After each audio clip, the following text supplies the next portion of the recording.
Hello, this is Steve Lookner with Right Side Broadcasting. You're watching the pre-show here for the Sarah Sanders White House press briefing, which will be starting in 27 minutes. I'm just checking here. So it's interesting because I had heard 2:30, and now I'm seeing on the White House schedule it's 2. So maybe it'll start sooner than that, but I had heard earlier today it was supposed to be 2:30. So we'll be on here till it starts, and then we'll go from there. Just a little news I was getting in here right as we came on air. There was a shooting possibly reported at a high school in Washington. I'll try to get you a little on that if you give me 2 seconds.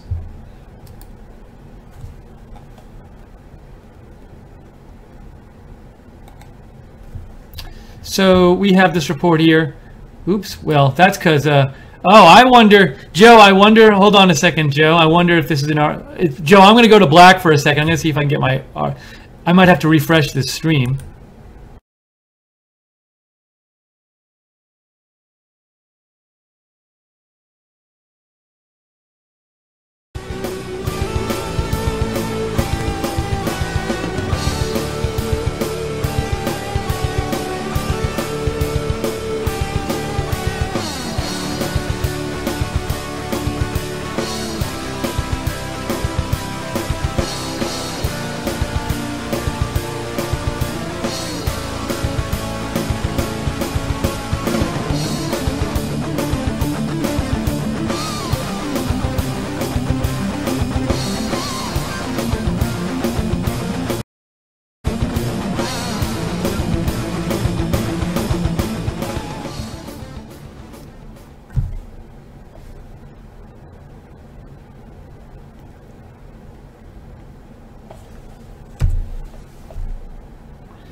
Okay, I guess I am back. I'm sorry, guys. So normally I would show you tweets and stuff, but we're having a bit of an issue with our program today where it's not letting, the short version of this is that it's not letting me send in footage to my broadcast so I can send it out to all of you guys. So I'll deal with that during the press briefing.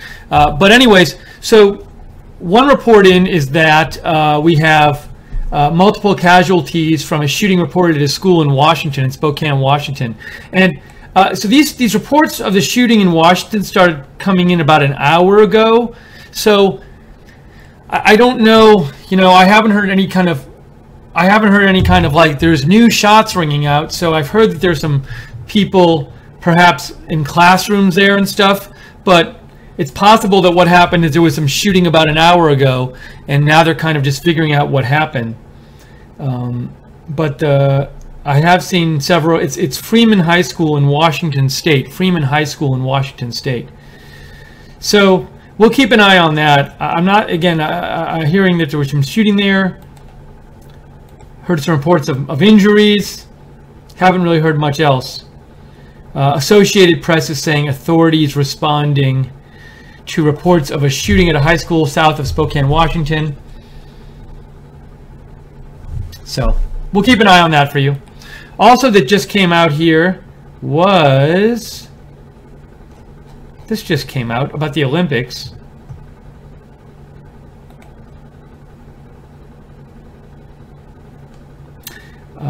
The 2028 Olympic Games will be in Los Angeles. The 2028 Olympic Games will be in Los Angeles, and the 2024 Olympic Games will be in Paris.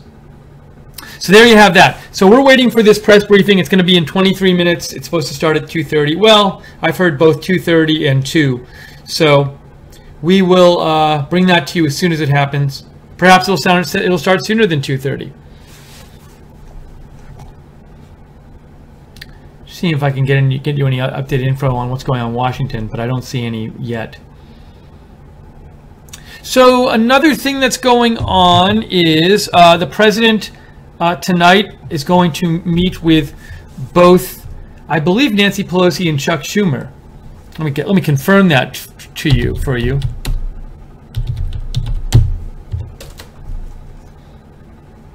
Yeah, Pelosi and Schumer are going to have dinner with President Trump on Wednesday. And according to Politico, their discussion will include the DREAM Act and also, does it say tax reform? It says the DREAM Act, efforts to stabilize Obamacare health insurance markets, and a slew of December fiscal deadlines. So Politico also says it's the latest of a series of meetings Trump has held with Democrats in recent days, beginning with last week's leadership huddle that resulted in a deal for a short-term debt ceiling hike. So, President does want to get a tax reform bill passed. Might he work with the Republicans on it? He might work with might he work with the Democrats on it? So, initially, it looked like the president was going to try to only work with Republicans and try to pass a tax reform package through this reconciliation procedure, which only requires a majority of both houses and would require only 50 votes in the Senate. So it would not require any Democratic senators. But maybe the president wants to do something with a little more compromise oriented. Maybe the president wants to get some Democrats on board so he doesn't have to please the more conservative wing of the Republicans in Congress.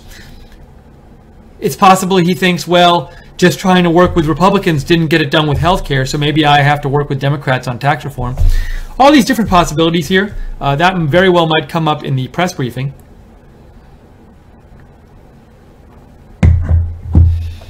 So, and we're keeping an eye out for that briefing. That should start either any time now or in 20 minutes. If you have any comments on stuff that's going on today that you think Sarah Sanders will be asked about, give me a shout on Twitter at Lookner, at LOOKNER. I can read your comment on the air.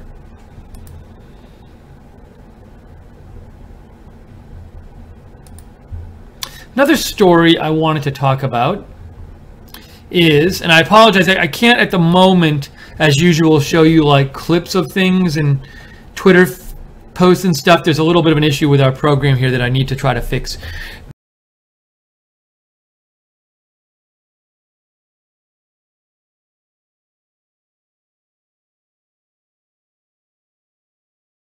It seems to be getting more press lately, this single-payer proposal. So Wall Street Journal ran an article today, Bernie Sanders unveils single-payer health care legislation. The proposal has 15 Democratic Senate co-sponsors, but little chance of passing.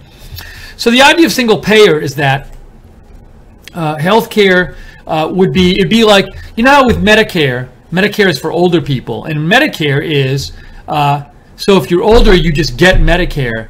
And in Medicare is the government pays for your health care, but you still go to, you don't go to like a government doctor. You go to like just a private doctor, but government pays for it. They pay for all the services you get. The idea of single payer is it's like that, but it's like for everyone. So there would be, the government would pay the bills. The government would be the one insurer, but the government would not run all the doctors and all the hospitals and all the nurses and stuff. I mean, there'd still be the VA hospitals and that kind of thing, I would assume. But maybe there wouldn't be under true single payer. Or maybe no, actually, I don't know. Maybe there would be. But anyways, there'd be one payer, and the guy that would cover everyone. And everybody, so you'd all have your, I just froze again.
Good afternoon.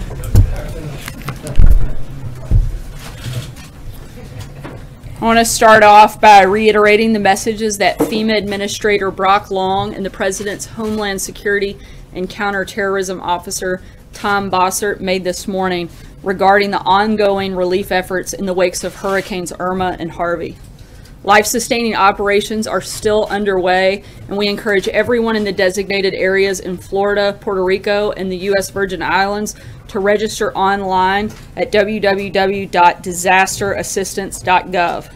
That's the quickest way to register for federal assistance.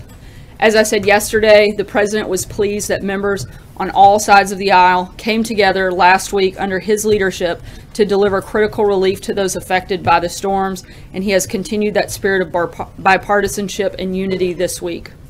Last night, he hosted Republican and Democrat senators to discuss advancing the administration's legislative priorities, particularly the importance of delivering tax cuts and reform for the middle class.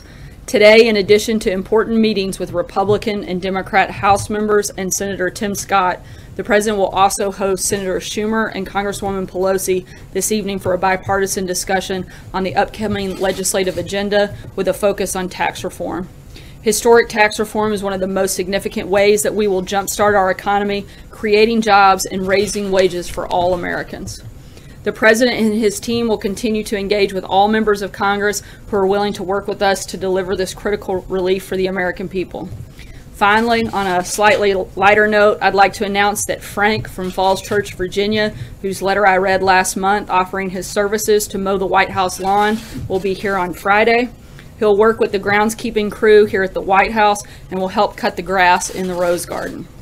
The President is committed to keeping the American dream alive for kids like Frank, and we're all looking forward to having him here. And with that, I'll take your questions. John. A couple of questions, if I could, Sarah. First of all, can you give us a readout of the meeting that the President had with Senator Scott this morning? Sure. This was a very productive meeting that the President and the Senator both wanted to have something to discuss potential solutions moving forward to bring the country together, a focus on unity, also talking and touching on some of the priorities for the legislative agenda moving into the fall. Did Senator Scott express his displeasure at all with the President's initial reaction to Charlottesville?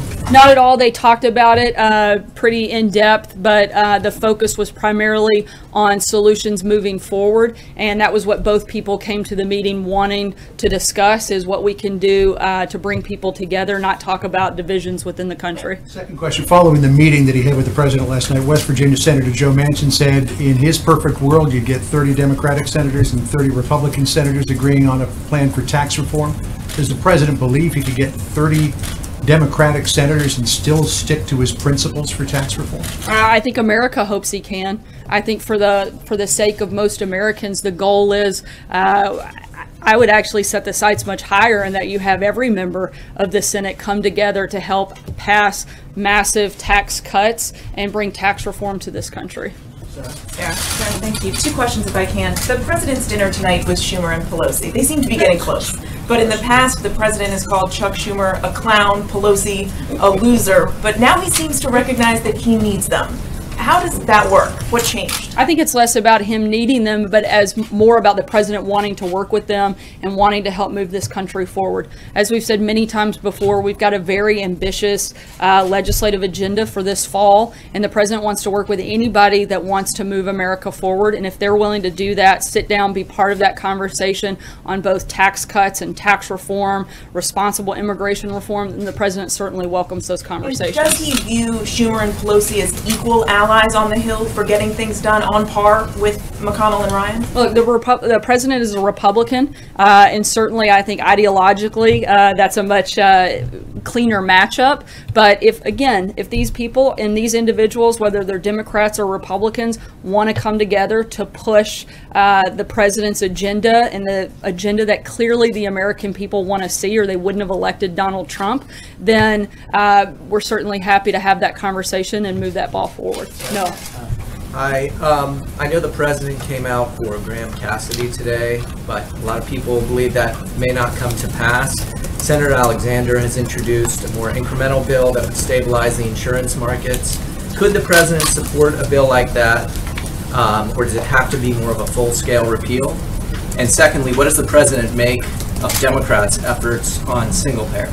I think that the president, as well as the majority of the country, knows that the single-payer system that the Democrats are proposing is a horrible idea. I can't think of anything worse than having government be more involved in your health care instead of less involved. The president's focused on looking at ways where government gets out of the way, people have more control over their own health care, and looking at ways to, again, fully repeal and replace would certainly be a priority, but we want to move the system forward and make sure that we're in a place that's actually sustainable and that we have a healthcare system that works, that people who are under that healthcare system actually have a say in. But could he sign something that's not a full-scale repeal? Obviously, I'm not just saying single payer, but something along the lines of what We have to see the Senator specific Alexander- pieces of that legislation before we were going to weigh in on a hypothetical bill. Matthew? Thanks.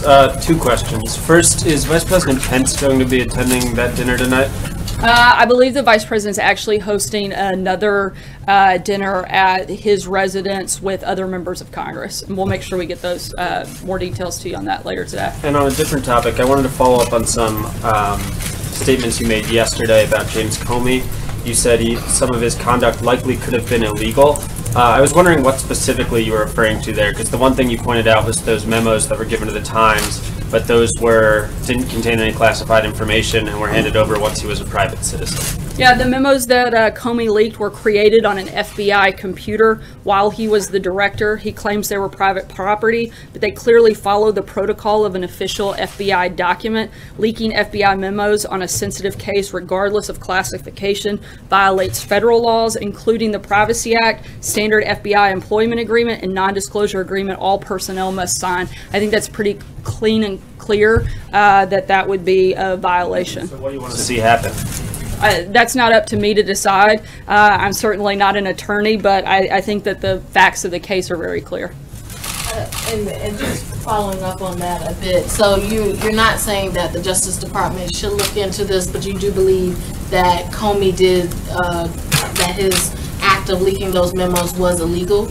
The Department of Justice has to look into any allegations of whether or not something's illegal or not. That's not up to me to decide.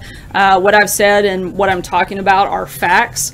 James Comey, leaking of information, questionable statements under oath, politicizing an investigation, those are real reasons for why he was fired, and the president's decision was 100% right, which we've said multiple times over and over, and in fact I think the more and more we learn, the more and more that's been vindicated. Okay, and just on another topic, do you have any details on where the president will be going tomorrow in Florida? Any details on that trip? He will be in the Naples and Fort Myers area, and as soon as those final details about specific stops are locked in, we'll certainly keep you guys posted. Sarah? 2 questions. The first one, after meeting with Senator Scott, has the president's mind changed at all about that initial statement? Should he have been more forceful? And will he sign this bipartisan resolution condemning the violence in Charlottesville as well as hate groups like the KKK and neo-Nazis? The president was clear in his initial statement that he condemned hatred, bigotry, racism of all forms. He continues to stick to that message. He's been very consistent in that fact. He and the senator talked about that and discussed that and agreed that that was the appropriate place to be. In terms of whether or not he'll sign the joint resolution, absolutely, and he looks forward to doing so as soon as he receives it, which he hasn't done as I came out here earlier. One other topic, his meeting with Chuck Schumer and Nancy Pelosi tonight. This is the kind of thing that conservatives who ran against him in the presidential race warned about, that he would be cutting deals with Chuck and Nancy that would not uphold the ideals of conservatives. So why is he meeting with just the 2 of them this evening, and is he hoping to strike an immigration deal with Schumer and Pelosi? I think it's pretty disingenuous for people to say he's only meeting with Democrats. The president is the leader of the Republican Party and was elected by Republicans. He beat out 16 other candidates to take that mantle on, and certainly I think one of the strongest voices. And so the idea that the Republican Party ideas are not represented in that room is just ridiculous. Jill.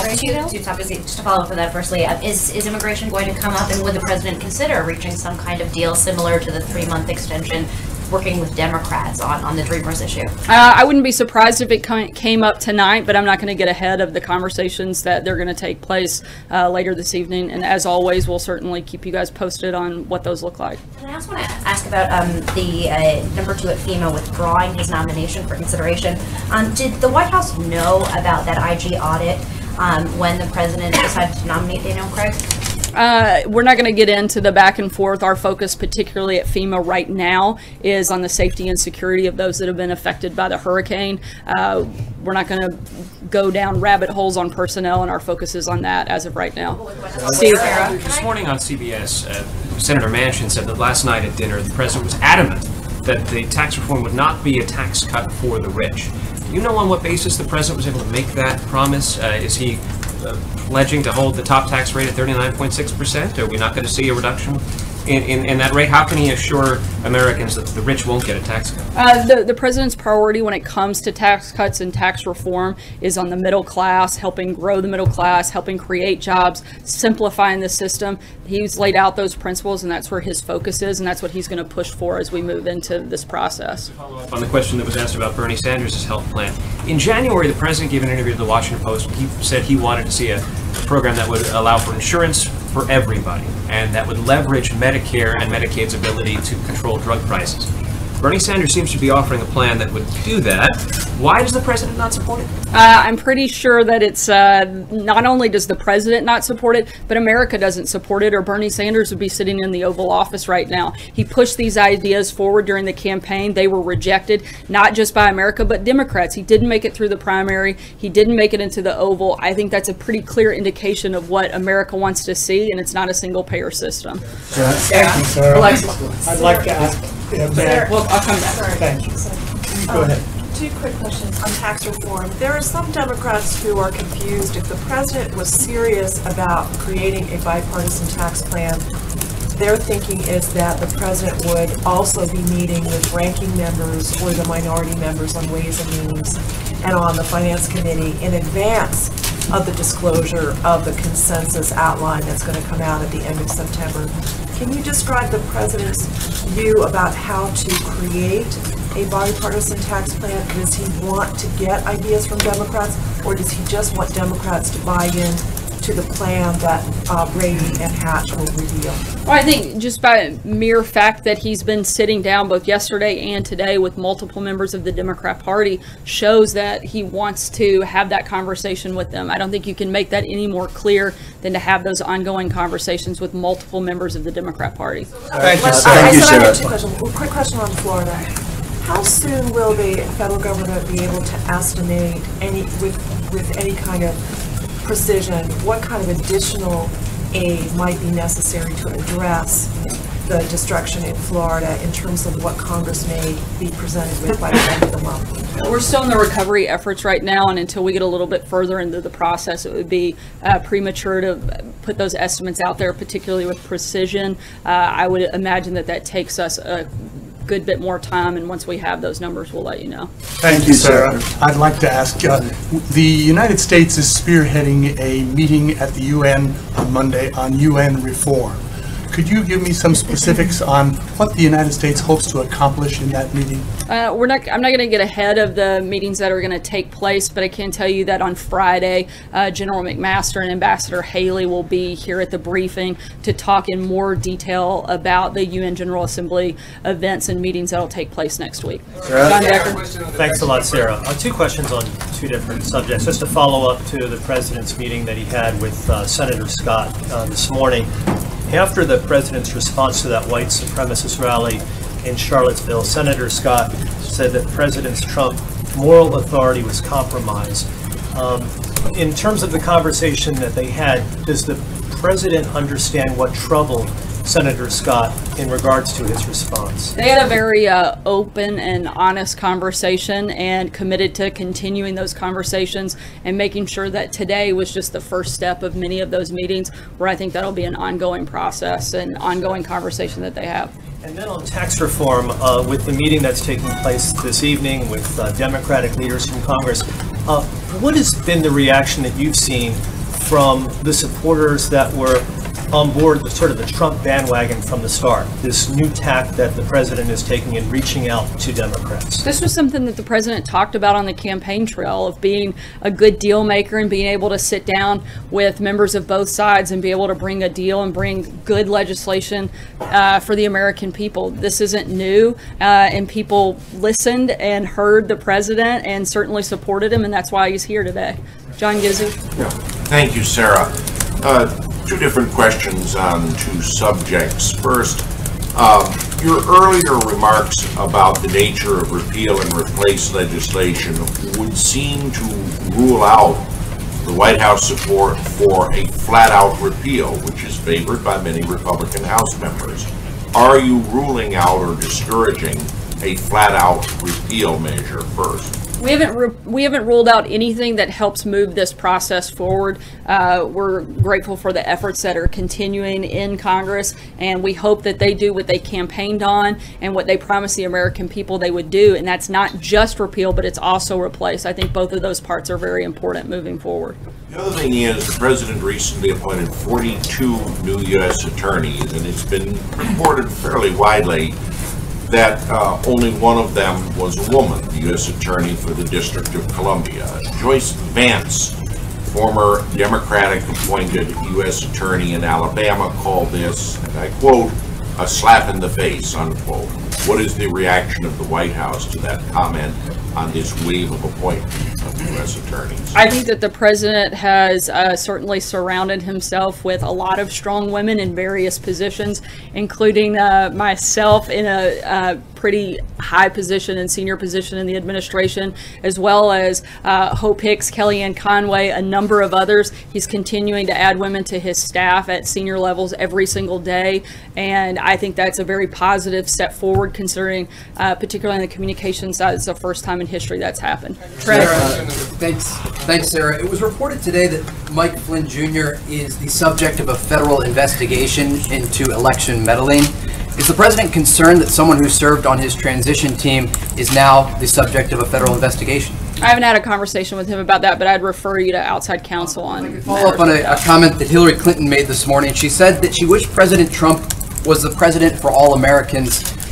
Do you have any reaction to this characterization of the president's role in the White House? I think that type of misunderstanding of who this president is, and frankly, a misunderstanding of what he's been doing, is exactly one of the reasons that Hillary Clinton is not the president and is instead pushing a book with a lot of false narratives and a lot of, I think, false accusations and placing blame on a lot of other people instead of accepting it herself.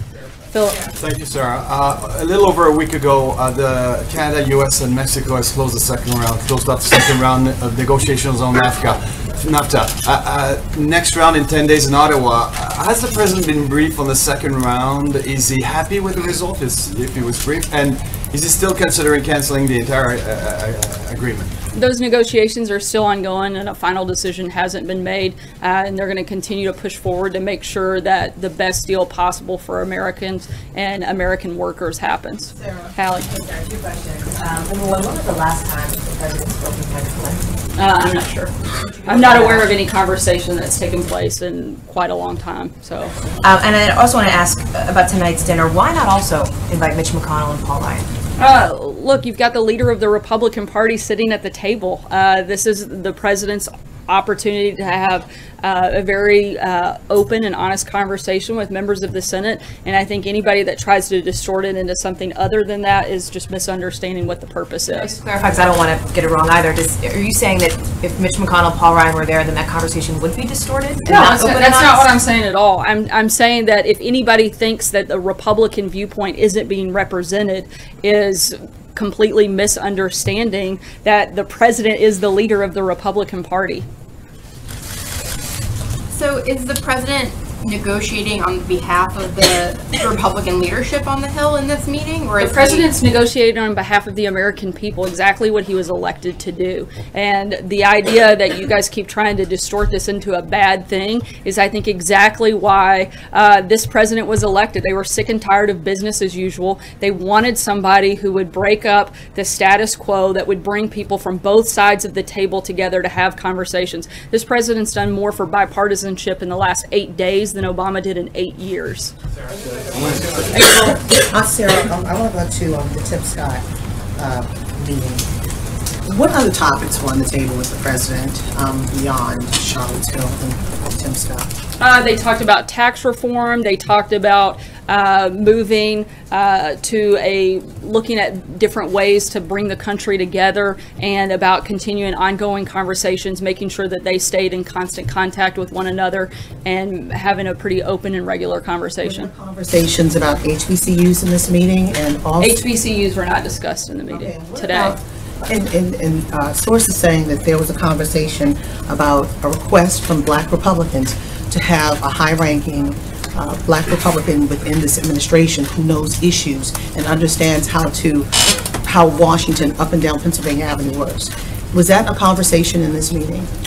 There's certainly conversations about adding additional personnel that can tap into the African American community. That did come up. Yes. So where did that go? What did the president say about a commitment to absolutely work with Senator Scott to look to do exactly that, and for the two of them to continue to have those conversations, for his viewpoints to continue to be expressed directly to the president. Did they speak of certain issues or certain people as it related to that topic about bringing new? Specific people didn't come up. Blake? Thank you. Let me bring you back to taxes and a couple questions there. The president campaigned on a corporate tax rate of 15%. However, Steve Mnuchin yesterday said, I don't know if we will be able to achieve that given the budget issues. You were asked about Mr. Mnuchin's comments. You said the president is prepared to push for as low a rate as we can get. However, Mick Mulvaney said today that he had spoken to the president and the president was adamant about a 15% rate. So is the official position from the administration that a 15% rate needs to happen,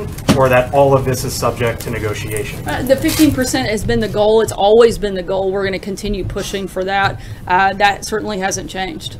And secondly, with working with, or at least talking tonight with Pelosi and Schumer, one of the things that they want is not one penny, their campaign, to the wealthiest Americans.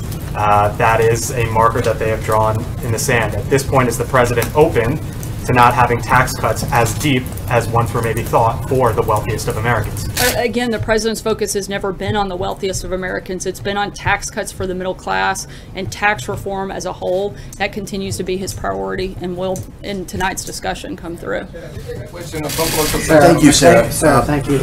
Two questions, if I may. One is, just since you raised the issue of Mrs. Clinton's book having a false narrative and false accusations, could you point us to a couple specific accusations in the book that you believe are factually incorrect? I think probably the biggest one is any place within the book where she lays blame for the loss on anyone but herself. Okay, can I ask just a follow-up separate topic? The president issued a strong statement the other day on Myanmar and the persecution of the minority Muslim population. I know that topic came up in his meeting yesterday with the Malaysian. I'm wondering whether the president feels that Aung San Suu Kyi, as a figure of great moral stature and the de facto leader of that country, should be more forthright in condemning what's happening in that part of her country. I think anytime anyone sees something like that taking place, public condemnation is certainly appropriate. We're going to continue working with our allies and partners to be part of the process in whatever way we can moving forward. David? Yes, you mentioned a couple times today, you sort of emphasized diversity in the West Wing, and you talked about the president being very clear after Charlottesville and denouncing all hate. I just wanted to read a comment from an influential African-American sportscaster from ESPN yesterday who said, Donald Trump is a white supremacist who has largely surrounded himself with other white supremacists. His rise is a direct result of white supremacy, period. He's unqualified and fit to be president. Why do you think, do you have a reaction to that? And is the president aware of that comment? And I'm not sure if he's aware, but I think that's one of the more outrageous comments that anyone could make, and certainly something that I think is a fireable offense by ESPN. If the president was so clear, as he said, why do you think influential African-American figures are saying things like I'm not going to speak for that individual, but I know that the president has met again with people like Senator Scott, who are highly respected leaders in the African American community. He's committed to working with them to bring the country together. I think that's where we need to be focused, not on outrageous statements like that one. Continue to do outreach. Thanks. Thank you, Sarah. You said before that the president has done more for bipartisanship in the last 8 days than President Obama did in 8 years. Are you basing that off of meetings that he's held with Democrats here at the White House? I'm basing that on the fact that he's actually willing to sit down with members of the opposite party, something that President Obama rarely did, and certainly didn't listen to members of the opposite party. I can't think of a single time where he made a deal with anybody from the opposite side of the, from anybody beyond the Democrat Party. And again, this president is committed to doing that. He hasn't just done it once, but he's continuing to do that as we move into one of the most ambitious legislative agendas that we've had in a long time, and we're committed to working with Democrats. He's both stated that publicly and in these meetings that he's going to continue to have. You're saying that... Cheryl, thank you. Does the president believe it was a mistake not to have invested more time and energy in the Schumer-Pelosi relationship at an earlier stage in his term? I don't think so. I think that right now we're at a critical time where we have some big things on the agenda: tax reform, responsible immigration reform. He's committed to working, again, with both Republicans and Democrats to push those through, and hopes that they'll come on board to do that. Thanks so much, guys. The president will be having an event here just momentarily. Thank you. Thank you.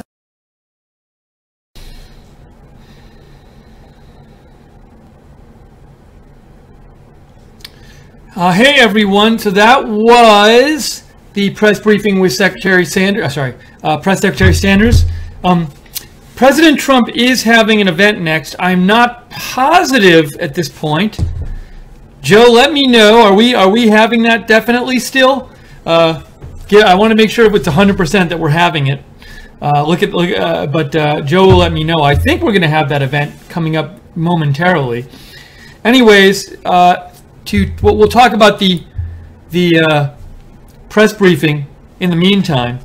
And if you have any thoughts on the press briefing, please write to me at @Lookner on Twitter. Greg already wrote to me, Greg Jackson, and said, another day, another round of stupid questions.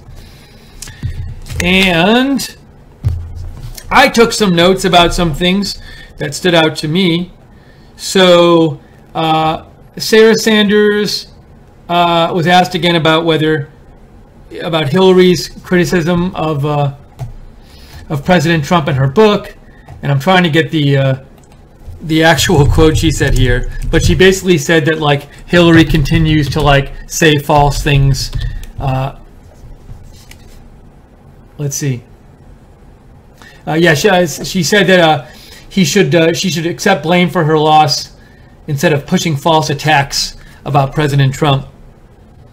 She talked about the Bernie Sanders proposal. She was asked about the Bernie Sanders today released a proposal for single-payer health care, and she said something like just what America needs, like more government involved in health care or something like that. I'm trying to get the exact words. I had to fix my computer in the break, so I didn't have the normal time to kind of cut and paste the notes here.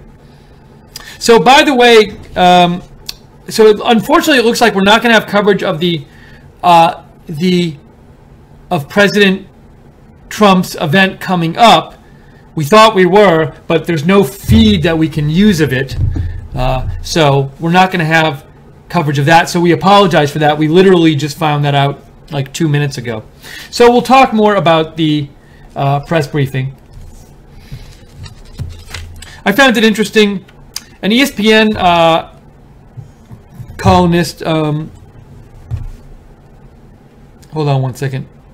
Yeah, so no one is, from what I'm hearing from Joe, they're not letting anyone broadcast that President Trump event coming up. So Joe was telling me even the AP was not being allowed in to cover it. So for some reason, they're not having that event be covered. It was supposed to be an open event, now it's a closed event. So we're sorry we can't bring that to you. Also, this ESPN commentator, Jamil Hill, I should know how to pronounce this, but I don't. She made some comments about President Trump a couple days ago that have been highly controversial. I think they're still posted.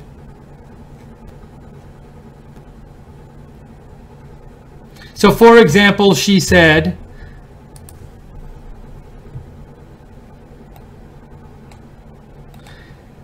this is Jamil Hill. She's a Sports Center anchor on ESPN. She said, he is unqualified on her Twitter. He's unqualified and unfit to be president. He's not a leader, and if he were not white, he never would have been elected. Also, she called him a white supremacist. Where is that?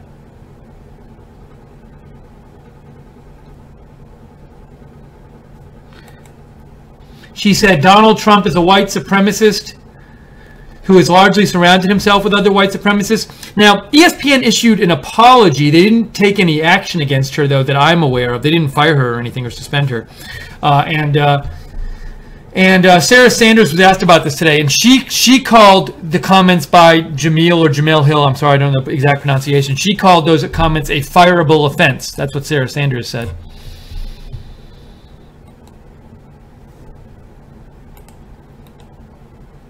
But anyways, I want to know what you thought of the press briefing, so give me a shout on Twitter, at Lookner, at Lookner. Also, we have some updates about the shooting in Washington. It looks like, unfortunately, there were some injuries there at a Washington high school. So, shooting reported at Freeman High School near Spokane. We have local WDIV Detroit saying 6 injured in shooting at high school in Rockford, Washington. And then a fire, according to Breaking 911, fire official, injuries at school shooting in Rockford, Washington, and threat eliminated. Not sure if that means in custody or killed, but that's happening. We'll give you more updates on that if we get it. Sarah Sanders talked about the dinner that President Trump is having tonight with Nancy Pelosi and Chuck Schumer. They're going to talk about tax reform, going to talk about some other stuff on the legislative agenda. And one question she was asked was like, well, why isn't he having, Paul Ryan and Mitch McConnell there? And Sarah Sanders, when she responded, she said, well, he's the head of the Republican Party, President Trump, and also it'll give him an opportunity to have some open discussion. Let's see. Oh, also she restated today the position she gave yesterday, Sarah Sanders did, where she outlined why the administration thinks that James Comey did do criminal actions toward the end of his tenure, or right after his tenure, when he leaked the parts of the memos, the FBI memos that ended up coming out. So she outlined why she thought that was a violation of the law. Anyways, so again, we apologize. We don't have this President Trump event coming up right after this. We were supposed to, but it turned out they made it a private event and not a public event, so we can't bring that to you. Mo Giger writes in, man, just saw the tail end of this conference. She kicked ass.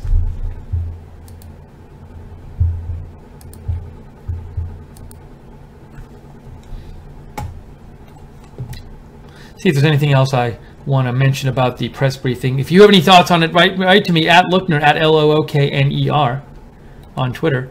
And thank you to the moderators for moderating the chat today. Much appreciated. Sorry about the issues we had earlier. There was an update, it looks like a Windows update, which kind of messed everything up last night, and we just realized that as we came on the air, so we had to do some stuff to get everything fixed, so we apologize for that. Oh, also, Sarah Sanders said that President Trump will sign. Congress passed a joint resolution calling on the president to be critical of white supremacists, and he says he'll sign it. Or she said he'll sign it.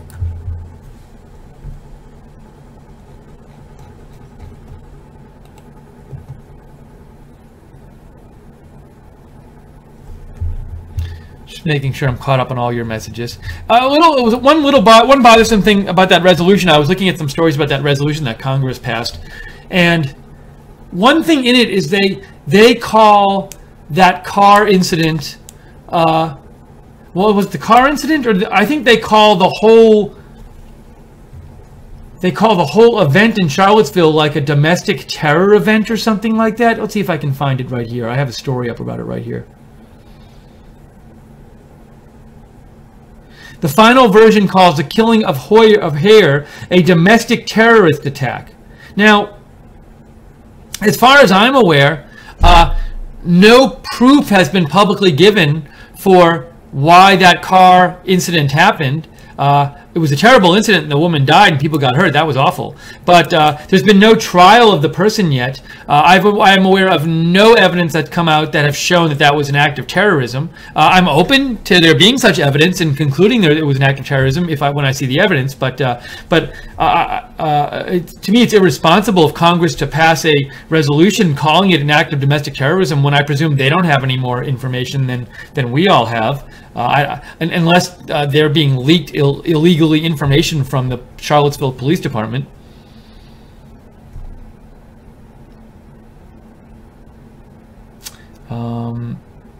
Anyways, so but she did say President Trump would sign that.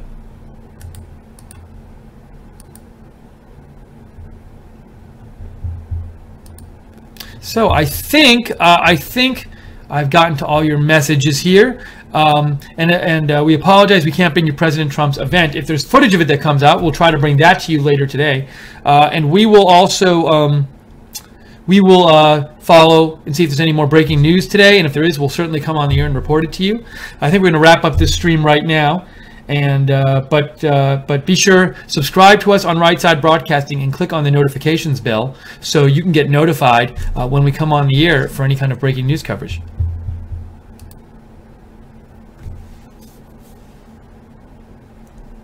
Snowballs writes in, they asked Sarah about an influential ESPN reporter and her comments on Trump. All of a sudden, this nobody is influential. That's from Snowballs.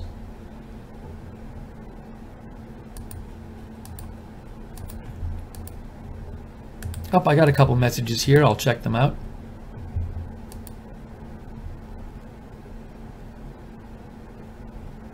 Patriot of Truth says, it is totally illegal according to the Charters of Rights and Freedoms to restrict the freedom of expression of anyone. God bless America. I can't tell, Patriot of Truth, if you're referring to a specific thing said in the press briefing, so feel free to write again and clarify. Julie H. says, when one of the reporters was asking about Charlottesville, John someone, he referred to the rally as a white supremacist rally. Sarah didn't correct him, though that was sad.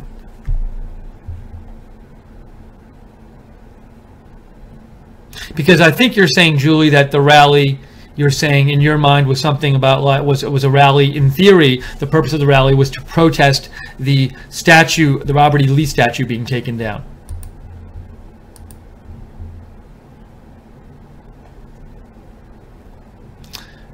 Sean Vondar says most of the fake stream media talking points are deflection from pedogate. Steve, Mo Giger. Oh, well, that's something different. That's something. That's not a. But it wasn't a message about this stuff.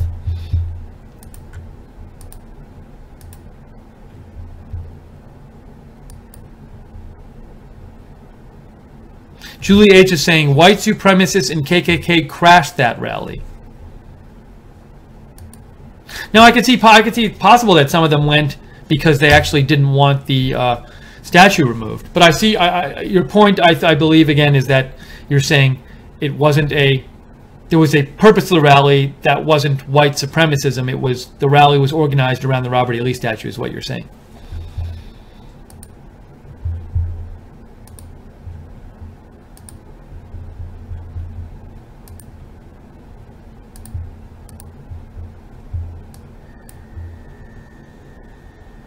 Update about the shooting in Washington State. Unfortunately, well, I don't know. It says 1 killed, 3 injured. For all I know, the killed is the shooter, so I don't know about this yet. Shooter was arrested, so this is unfortunate. Fire official says 1 killed, 3 injured in shooting at high school in Spokane, Washington State. Shooter was arrested. No more details on this yet. Who was involved? Why this happened? Children, teachers. It was unfortunately at a school, so primary school. So we'll let you know more when we get it in. You can follow me on Twitter for updates at Lookner, at LOOKNER. And Right Side Broadcasting is at RSB Network on Twitter. If you enjoy our coverage, by the way, please consider donating because we rely on your donations to stay on the air. You can donate in the YouTube chat room by clicking at the $sign at the bottom of the chat or going to rsbn.tv/donate, rsbn.tv/donate.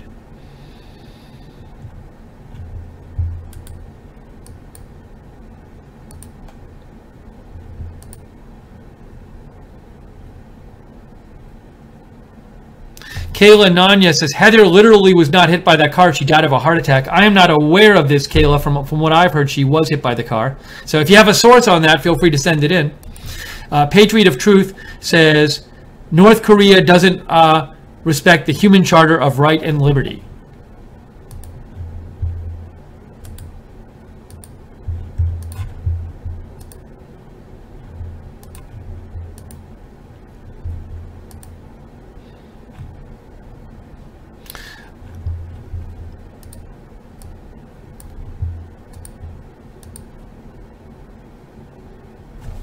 Greg Jackson says, a video that before the car sped up that I saw, that's Greg saying this, showed it was hit with a bat. It was at that point the car accelerated.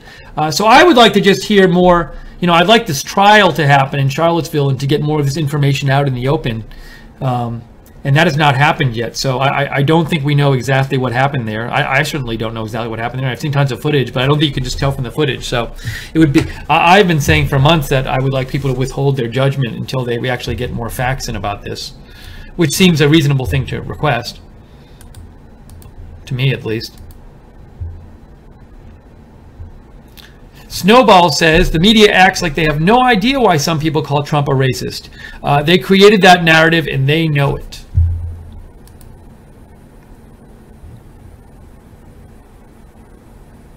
All right, I think we're going to wrap up the stream right now. Our apologies, we can't bring you the President Trump event, which is now private instead of open, but we will, if we get footage of it, we'll bring it to you later. Thank you to Joe for your help producing the stream today and helping fixing my computer here. And thank you all for watching and for writing in. We will, again, if there's more breaking news, we'll be back on the air covering it. So for now, I am Steve Lookner from Right Side Broadcasting. Thank you to the moderators, by the way, and everybody who watched. And for now, though, I'm Steve Lookner for Right Side Broadcasting. Have a great day, and we will see you soon.